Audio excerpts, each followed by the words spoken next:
Está aí o Campeonato do Mundo de Clubes, há equipas portuguesas, há equipas brasileiras e por isso o 00 e o seu portal irmão, o gol.com.br, decidimos fazer aqui uma brincadeira para olharmos aqui para o Porto Palmeiras. Tenho comigo aqui o Rafael Belletini. Mandei um olá para a malta do Gol, porque o meu português brasileiro é péssimo. Pois é, não, tudo bem, pessoal, um grande abraço para vocês. Fazer essa interação é muito bom, né? Afinal, tem logo de cara um confronto Brasil e Portugal, tem Palmeiras e tem Porto no domingo pelo Mundial de Clubes, a Copa do Mundo, não sei como você prefere chamar. Eu gosto de Copa. Copa é bom, Mantemos Copa e mantemos goleiro, são as duas palavras que eu gosto. Então a Copa do Mundo de Clubes aqui e promete ser muito bom. Olha, antes de olharmos para o Porto Palmeiras, pode ser interessante olharmos para o Mundial. Nós cá em Portugal, vocês lá no Brasil, como é que estamos a ver isto? Lá estão a levar se calhar um bocadinho mais a sério, porque também há mais equipas brasileiras. Como é que vocês estão aí a encarar isto? Até porque vocês, no Brasil, têm uma grande tradição de olhar muito para as intercontinentais, para os mundiais de clubes. Recordar que, por exemplo, o Corinthians ganhou o primeiro. Sim. O brasileiro ama as suas competições, que são as internacionais, principalmente quando mistura também com os times europeus, porque você percebe... O Brasil, nos últimos anos, passou a dominar o futebol sul-americano, né? Então, mesmo que você tenha o Boca, você tenha o River ainda brigando, o futebol brasileiro conquistou as últimas Copas Libertadores, por isso mesmo é o único país que tem 4 representantes no Mundial, né? Venceu todas as Copas Libertadores. Mas aí tenta dosar e vamos ver onde que estamos num patamar um pouco superior. E o Mundial sempre atrai. Né? Quando era no final do ano, quando era intercontinental, quando era um jogo apenas, sempre é aquela tensão, o medo de quem vai não quer passar vergonha. Antigamente sonhava mais em conquistar, hoje é um pouquinho mais vamos ver até onde chegamos. Afinal, não tem um campeonato, um campeão sul-americano no campeão do mundo desde 2012. Exatamente. Né? Depois começou a cair nas fases preliminares do Mundial da FIFA. Exatamente. Coisa que não acontecia antigamente, passou a acontecer. Então, essa é a preocupação. Mas tem muita atenção. O campeonato lá parou, todo mundo de olho. E aí, assim, quem está na disputa está pensando onde vou chegar. E os adversários estão lá. Nós aqui é um bocadinho isso também. Nós aqui, obviamente, porque também competimos com os favoritos na Liga dos Campeões, sabemos onde é que é o nosso posto, não é? Sabemos que temos as nossas ambições, mas também ambições moderadas, porque sabemos que se jogarmos com o Paris Saint-Germain, com um Chelsea, com uma dessas equipas, o favoritismo está sempre do lado deles. Mas estamos mais habituados a jogar contra elas. Ainda recentemente o Benfica esteve relativamente bem na Liga dos Campeões, o Porto também já nos habituou a estar sempre muito bem nestas provas, mas é um bocadinho como vocês. Nós aqui estamos já numa fase de ressaca da temporada, por exemplo, no caso do Porto, a época não correu bem, isto é quase uma preparação para a próxima época, um referendo para a próxima época, mas sinto nas últimas semanas que tem estado a ganhar tração mundial. Sim. Ao início foi um bocadinho desvalorizado, mas agora já estamos todos também, até porque também os jogos vão ser transmitidos de borla, ou seja, as pessoas vão poder ver à vontade, portanto já tenho sentido nas últimas semanas um bocadinho mais de atenção ao Mundial, e agora é jogar a bola. Eu acho que quando a bola começa a correr também, todo mundo quer ganhar, né? Então, por mais que você não dê atenção no começo, tá pensando em outra coisa, em Champions League, em vaga para a próxima Champions League. E aí na hora que nós temos que ir para o mercado. É na hora que a bola vai começar a correr, todo mundo quer ganhar. Né? Olha, Palmeiras-Porto abre as hostilidades no grupo das duas equipas. Para ti, vendo de fora, e eu vendo de fora também, favoritismos. Eu vou nadando um pouquinho contra a corrente, até no Brasil mesmo, o pessoal tentando colocar um pé um pouquinho para trás, dividir com calma, mas pelo que eu assisti da equipe do Porto na última temporada, eu acho que o Palmeiras tem uma dosezinha de vantagem nesse momento. Concordo por vários elementos que a gente vai discutir ao longo aqui, mas eu vejo uma pequena vantagem para a equipe do Palmeiras. Entendo que, por olhar um time europeu, o brasileiro às vezes fala assim, não, o favoritismo está lá, e até gosta, né? Aquela coisa de, não, o favoritismo é deles, mas eu vejo o Palmeiras um pouquinho adiante. Eu também considero o Palmeiras ligeiramente, estamos a falar se calhar 55-45, por dois motivos. Primeiro, o Palmeiras está com um ritmo competitivo, portanto estão a jogar a meio da vossa temporada. No nosso caso, em Portugal, a época acabou há um mês. Isso. Houve férias, houve agora uma espécie de segunda ou uma mini pré-época para preparar este Mundial, portanto, por aí. E depois porque o Porto vem de uma época de grandes desconfianças, o Palmeiras vem de uma época, ou vem de vários anos de manutenção de projeto com o Abel, e o Porto aqui está a fazer quase um referendo para a próxima temporada. Portanto, por isso, dou ligeiríssimo favoritismo ao Palmeiras. E falamos de favoritismos, temos que ir aos pontos fortes das duas equipas.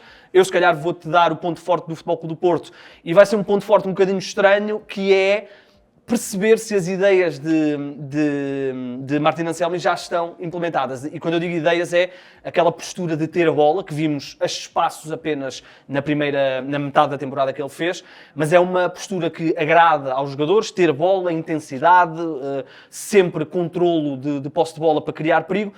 Vimos isso poucas vezes, mas algumas vezes, e portanto perceber se estas 3 semanas de preparação já deram para Martin Anselmi trabalhar essa ideia, que se estiver implementada pode ser muito interessante de jogar contra os adversários, porque lhes retira um bocadinho o fôlego. Portanto, eu considero que se isso estiver implementado e compreendido, pode ser um excelente ponto forte para a equipa do Anselmi. Já olhando aqui o lado do Palmeiras, o que eu acredito que seja é uma vantagem do pragmatismo do time do Abel Ferreira, né? O Abel Ferreira tem até um histórico negativo enfrentando o Porto, mas estava acomodando o Braga. Eu acho que é a primeira vez que o Abel tem assim, igualdade de condições de enfrentar a equipe do Porto, e é um time que joga muito no ritmo dele. Já é uma equipe que é um trabalho de longa data, ao contrário do que acontece no Porto, no Palmeiras já está de longa data, todos os jogadores sabem muito bem executar as suas funções, e tem uma segurança defensiva muito interessante, né? A zaga ali inteira, você tem o Piquerez, um belo no lateral que sobe muito bem, que apoia, o Giai tem crescido bastante, o Richard Rios eu acho que é um jogador que pode ser fundamental nessa partida. E tem-se falado dele como alvo do Porto, curiosamente. E é um jogador que ele é muito estável e vem num crescimento, é até interessante porque já tinha tido uma passagem para o Brasil sem grande destaque, chegou aí para a equipe do Guarani, que é uma equipe que hoje está na Série C, sofrendo na Série C,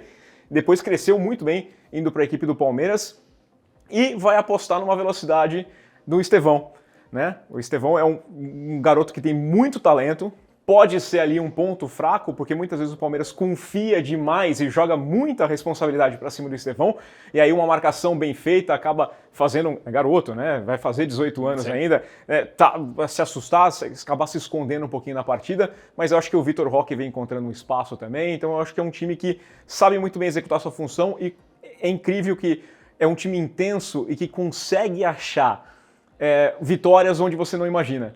Com o Abel Ferreira, a gente viu várias vezes o Palmeiras é dominado no jogo e um lance de bola parada, até um lançamento lateral, conseguem fazer uma jogada que vira perigo e sai com uma vitória por 1-0. Essa é a marca do Abel, é um treinador muito pragmatista que faz da solidez a sua grande arma. E olhando agora para os pontos fracos, este é o problema do Porto, a falta de solidez. Com o Martin Anselmi, o esquema de 3 defesas, muitas vezes até com um médio, o Eustáquio a fazer de terceiro central, livre quase, podemos dizer assim, a equipa do Porto sofreu muito com falta de estabilidade defensiva. Nós vimos nos jogos mais importantes, nomeadamente o jogo com o Benfica, que foi o que mais chamou a atenção, o Porto tremeu por todos os lados e defensivamente as coisas não funcionaram e foi goleado. Portanto, este é o problema do Porto. O Porto, às vezes, com a ânsia de ter bola e a ânsia de atacar, quando é atacado, às vezes olhamos e vemos 4-3, vemos um cruzamento e vemos 3 adversários para 2 defesas ou 1 defesa, e o Porto tem sido vulnerável, e algumas apostas na defesa não têm corrido bem, nomeadamente o Noan Pérez, que foi uma contratação cara, que foi agora oficializada há pouco tempo, mas já estava emprestado e teve uma época desastrosa. Portanto, este é o ponto fraco. Organização defensiva e solidez, porque muitas vezes a equipa está muito, muito descompensada. Eu falei aqui, tem o Estevão, que é uma coisa que eu acredito que pode ir bem demais, ao mesmo ponto que pode ir mal na equipe do Palmeiras.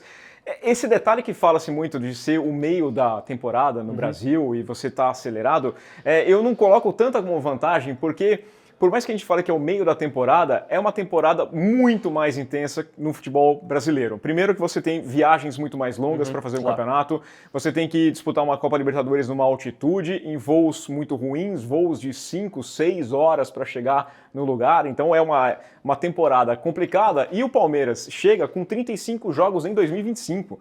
É mais do que o Porto jogou em 2025. A temporada inteira do Porto foi de 49 jogos, e faz mais de um mês que foi a última partida, né? E as últimas 3 partidas do Porto, inclusive, foram bem mais tranquilas ali, né? Já estava muito mais sossegado. Então, é um time que vem um pouco mais descansado. O Porto pode usar a capacidade física, até que esse time tem uma capacidade física interessante, e causar problemas no Palmeiras, que pode sentir também uma coisa que acontece muito com o time brasileiro com uma disputa mundial, que é sentir um pouquinho sentia-se um pouco menor do que o adversário. Okay. O Palmeiras se complicou contra adversários fracos em edições recentes do Mundial, porque parece que chega com uma responsabilidade extra. Né? O Palmeiras tem toda a história do Mundial de 51, se vale ou se não vale, se o Palmeiras ganhou o Mundial, se tem ou se não tem, os rivais têm, e aí parece que isso aqui passa um pouquinho também para os jogadores, e aí tem uma sensação um pouquinho pior. Olha, já agora costuma-se dizer, ou há um bocado aquela ideia generalizada aqui na Europa e em Portugal, de que as equipas europeias têm um ritmo de jogo, de jogar diferente que o futebol brasileiro, e o futebol sul-americano é mais pausado, há mais espaço para pensar. Agora que estás cá a acompanhar o futebol europeu, sentes isso? Ou parece-te mais ou menos igual? Bastante. A intensidade é diferente no jogo. Eu acho que o Brasil tem melhorado bastante isso, né? Até com a chegada de mais técnicos estrangeiros, a forma de jogar, de você fazer mais um futebol, um jogo posicional e não aquela marcação individual, que aí fica uma loucura. A construção, mas o futebol brasileiro, você tem muito mais passes no meio do campo, muito mais trocas de passes ali atrás para chegar. Ele é muito mais lento do que é o futebol na Europa, né? É muito mais acelerado, a bola fica pouco no meio de campo, muito mais está aqui na defesa, e a construção, a transição, ela é muito mais rápida para chegar e criar oportunidade do outro lado. Então é muito mais lá e cá do que no futebol brasileiro, principalmente porque um time como o Palmeiras, que tem uma qualidade técnica, que tem uma capacidade de chegar, ele enfrenta muitos adversários que vão ficar só travados aqui. Que não é o caso neste ano. Não é esse caso, então acho que o Palmeiras pode buscar, e o Abel tem esse conhecimento que o adversário vai dar um espaço para fazer essa transição um pouco mais rápida, né? Mas, no geral, é difícil. O Palmeiras e o Flamengo são times que dominam o futebol brasileiro e dominam o futebol sul-americano. Acho que são as duas maiores forças que tem no futebol lá da América hoje. De toda a América, né? Só que o nível de teste é diferente. Claro. Né? Você testa contra adversários que estão muito mais fechados, que dão muito mais oportunidades, e agora você vai encontrar times que, por mais frágeis que você possa imaginar que a equipe do Porto hoje não é um europeu de primeiro nível, ainda assim enfrentam um futebol diferente e apresentam uma proposta diferente. Claro. Olha, jogadores, temos de falar de jogadores. Jogadores em destaque do Palmeiras, tu já referiste o Richard Rios, já falaste do Estevão, destacarias mais alguém por aí para estarmos aqui atentos? Eu gosto do Giai, eu acho que é um jogador que tem crescido bastante, tem ganhado o seu espaço ali, eu acho que ele pode dar um salto interessante nessa equipe do Palmeiras. Eu aposto muito mais no Palmeiras no coletivo.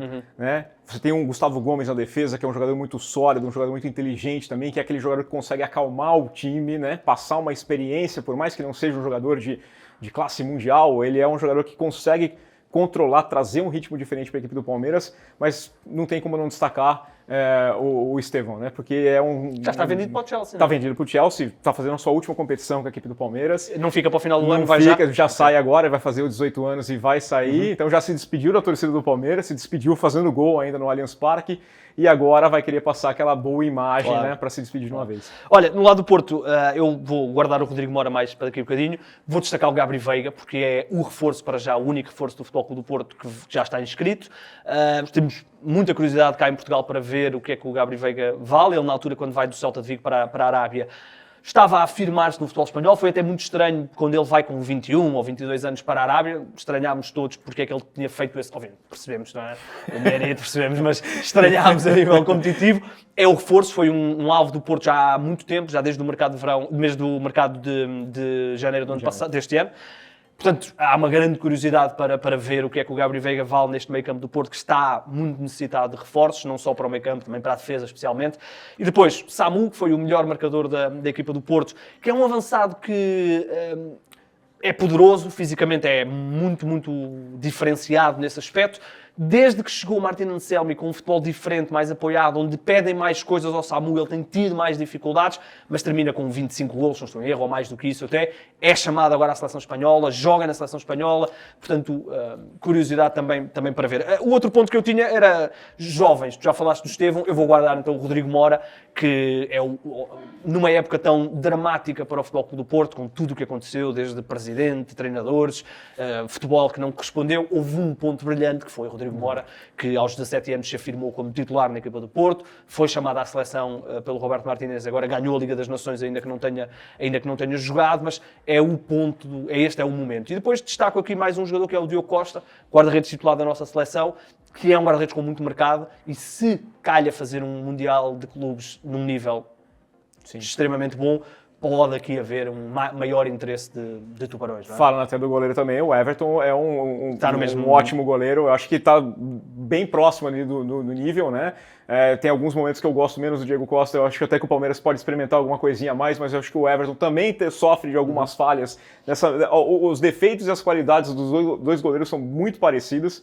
Então eu acho que a equipe do Palmeiras chega bem, com uma força, com uma capacidade de vencer esse jogo, e, destacando um pouquinho mais do Estevão, para quem não conhece o Estevão, quem não conseguiu assisti-lo ainda, ele tem muita velocidade e tem um drible muito interessante. Não é aquele drible que muitas vezes acho que é firula, o jogador que fica fazendo uma graça, vem para cá e para lá, passa a bola para trás. Não, ele é muito objetivo e ele vai tentar, ele vai para dentro.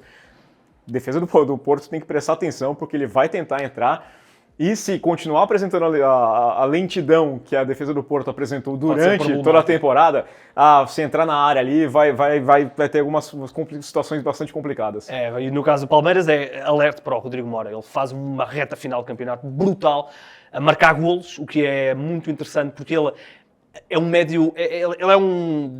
É difícil até clarificar a posição dele. Ele joga ali da esquerda para o meio, mas não é um extremo, mas também não é um número 10. É um vagabundo ali naquela zona. E é o miúdo que eu acredito... Genuinamente faz golos e é um miúdo que eu acredito que no prazo de 4, 5 anos vai ser uma referência do futebol mundial, porque o que ele está a fazer, afirmar-se nesta equipa do Porto, que teve uma época horrível e os adeptos pressionaram muito. É verdade que quando é jovem os adeptos dão um bocadinho mais de aliviada, né? Mas a forma como ele tranquilamente, e depois a forma descomplexada com que ele joga, faz-me lembrar um bocadinho quando o Estevão apareceu no Palmeiras, ainda que o estilo de jogo seja diferente. O Estevão é um jogador mais vertical, o Mora é mais... trabalhado, digamos assim, mas é interessante porque as duas grandes figuras das duas equipas, um tem 18 anos acabado de fazer, o outro tem 18 anos acabado de fazer.